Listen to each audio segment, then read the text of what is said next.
All right, down here at the bottom position on Crossfire. He is a player who showed us how to defend DTs and put on some pressure afterwards. He is... Byun.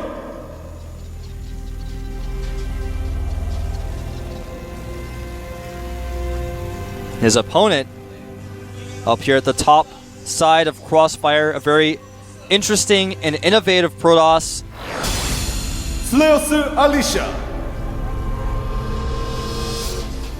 One of our newer, I almost want to say up and coming player, but I almost want to say he up and came. He came here and he just been showing us great results all over the place. One of our fans, man, he's brought a lot of signs here to the GSL. He's showing everyone what he thinks, all the foreign fans, all the Korean fans. They're going to get to see what he thinks. If you come down here to the studio and you make a sign, almost guaranteed they will show it. Alright, so Alicia is not going to be fast expanding on this map, and I'll tell you why. It's almost impossible to do. Your opponent can use the middle of the map, and I keep talking about the map architecture. Well, Wolf, what are you talking about the map architecture? Well, the middle of the map has a lot of high ground areas, cliffs, and small narrow choke points, as you saw that probe going up there. If you push with bunkers and siege tanks very carefully, it's really easy to contain that natural. So a lot of players on this map, I think, should start choosing to put on some aggression and then expand. And as you can see back in Byun's base, with his probes going to see as well, he's taking gas, so he's not going to be fast expanding either. And I think he knows the best build to do on this map, TVP, is to go for that timing attack with tanks, banshees, ravens, whatever you can squeeze out off of one base and just pressure your opponent if he expands. And if he doesn't, then you just kind of expand behind that user siege tanks to do somewhat of a siege expand. It's a pretty common build on this map. In fact, you almost always see a build like that on this map in this matchup from the Terran. Now, I'm more interested to see what Alicia is going to do, because this map doesn't lend itself... You can't do any sort of build on this map. You have specific builds you have to do. 4-gate is one of the builds you can do, especially when your opponent... If you think your opponent's going to do that very fast factory tech timing attack. But actually, well, hold that thought. Byun comes in here again. It's the sneaky SCV. He's coming in here for his second visit. The guys at the front, the... Alicia probes are like, let me see that passport. Come here a few times. What are you doing here? Come here. Are you telling people about what's in our base? Alright, so Byun is actually going to make a reactor, and he's going to, looks like, do a 2 barracks expand, so he's not doing the build that I expected him to do. And I'm really serious. I know you guys are thinking, like, Wolf thinks there's only one way to play this map. It's not actually true, but I've seen every single Terran versus Pros I've seen on this map has been that similar build with tanks, Marines, bunkers, sometimes Banshees, sometimes a Raven. Every single time. This is like the first time I've not seen that build on this map since it's come into common use.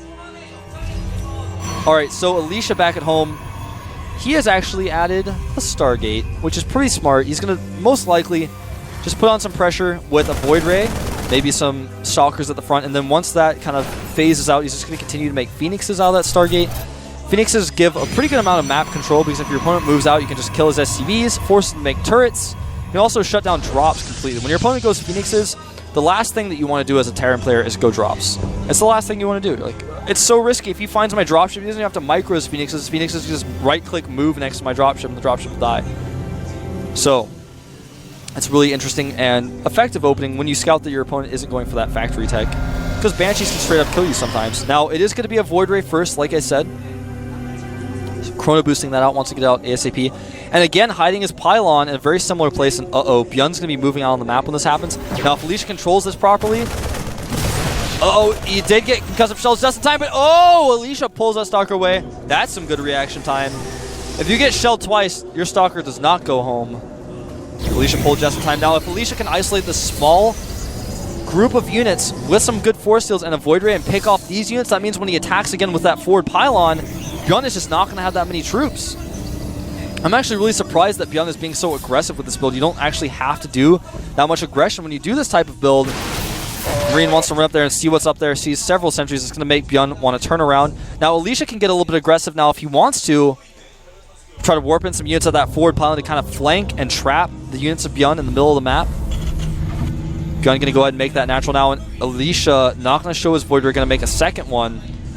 This could work out well or poorly for Alicia. It kind of just depends on how many Marauders Byun makes, and if he makes bunkers as natural, and where he makes them.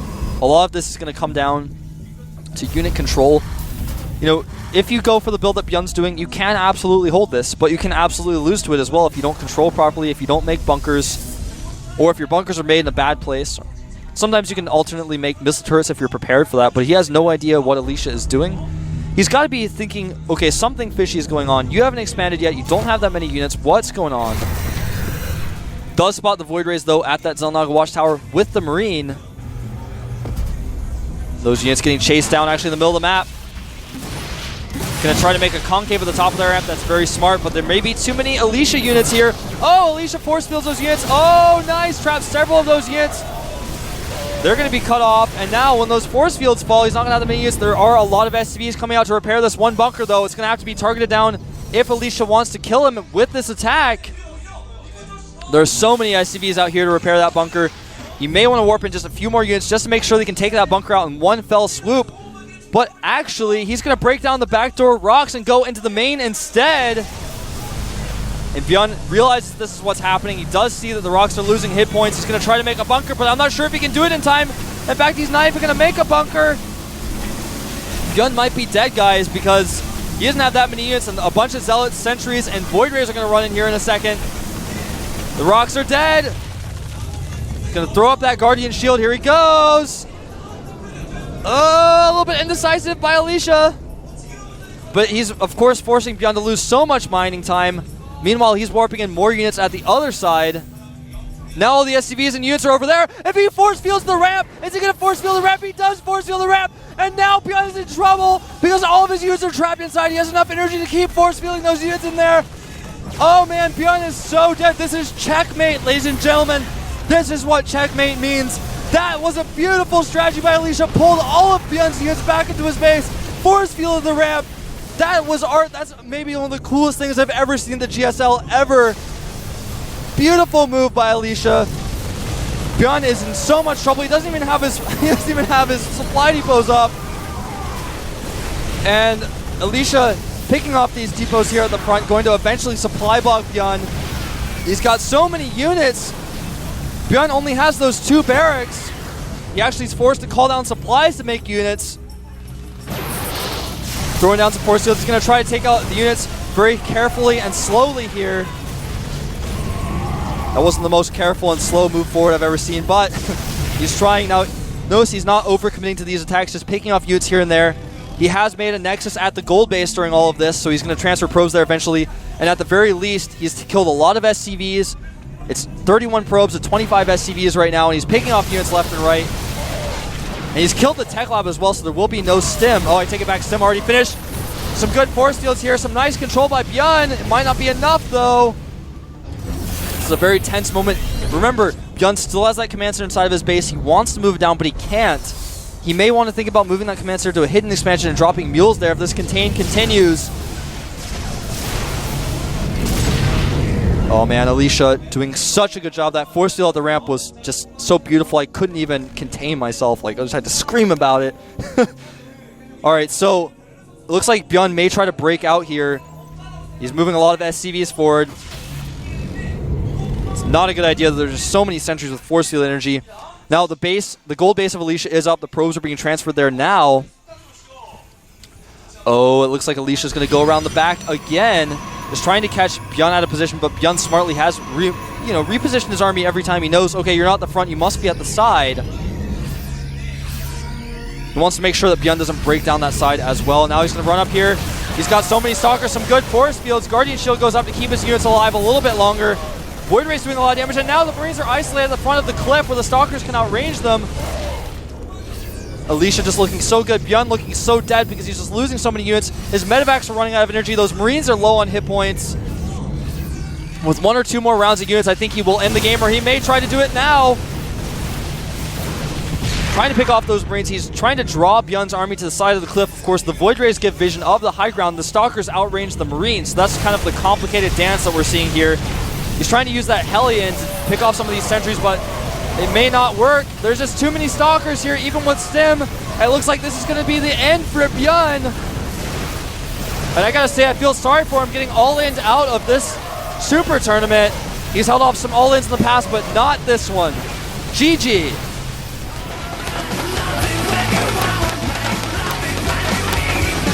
If you're gonna all in, that is how you do it. And then Alicia. Byun got to be feeling frustrated. He's got his head looking down. He did that. He had that same exact type of expression after he lost the first game. And you know, it's funny how a lot of people out there, I know a lot of players and spectators and people on TL probably posting in the forums right now going, you know, when Byun beats you in a straight-up game, you know, it looks bad for Alicia if he all-ins and wins. You know, a lot of people are going, what a cheeser, what an all-inner. But if you lose a straight-up macro game, you know, you try to do a D2 expand, your opponent's just so ready for that, and you lose a macro game, you've got to be thinking in your head, it might be smart to not play a macro game with this guy. This guy might have better macro than me, so it was a nice strategy. Really interesting to use on Crossfire. I didn't think that we'd see a build like that from Byun at all, but turns out we did. And it turns out also that if you do really good control and you split your forces really well and kind of bounce back and forth, there's a Slayer's Alicia sign now. It's that same that same figure from earlier. I don't know if you guys can see the pictures by. I can't really read it.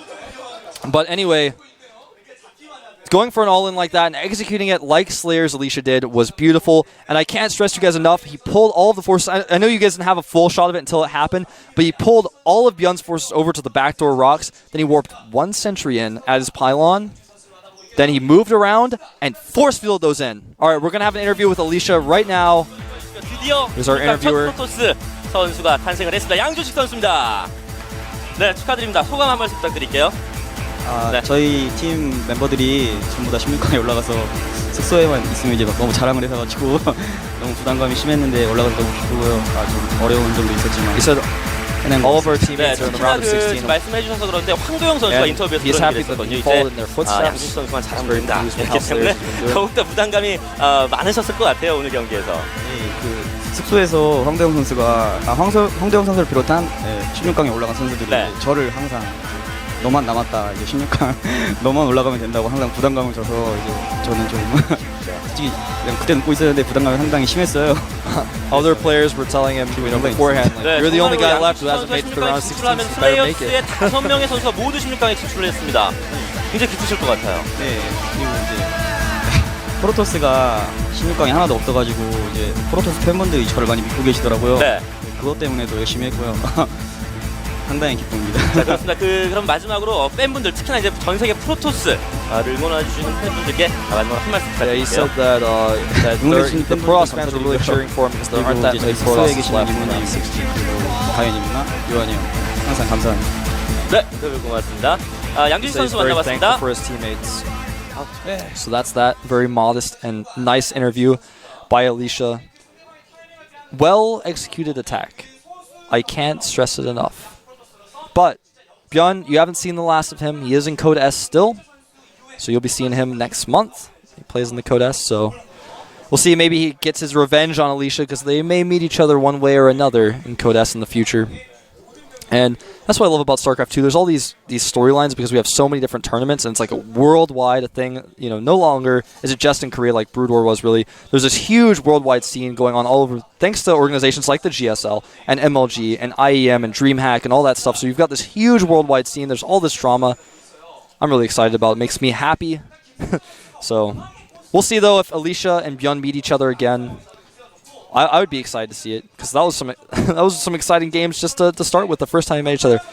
By the way, I am Wolf. By the way, I'm on the team FXO, as you can see by my shirt a little bit here. You can follow me at FXO Wolf. You can follow GomTV at GomTV. Just wanted to give you guys those names. We're gonna have a 2-minute break though, so I'll see you guys for our last series, Maka versus SC, in just a minute. Blah blah, let's get down to business. Yeah, I don't play around when the club shuts down. I'm a zombie out to kill this. Yeah, midnight mashing, no mansion, Holiday Inn, and with champagne splashing. Free wild with the parties, movement and frank music. We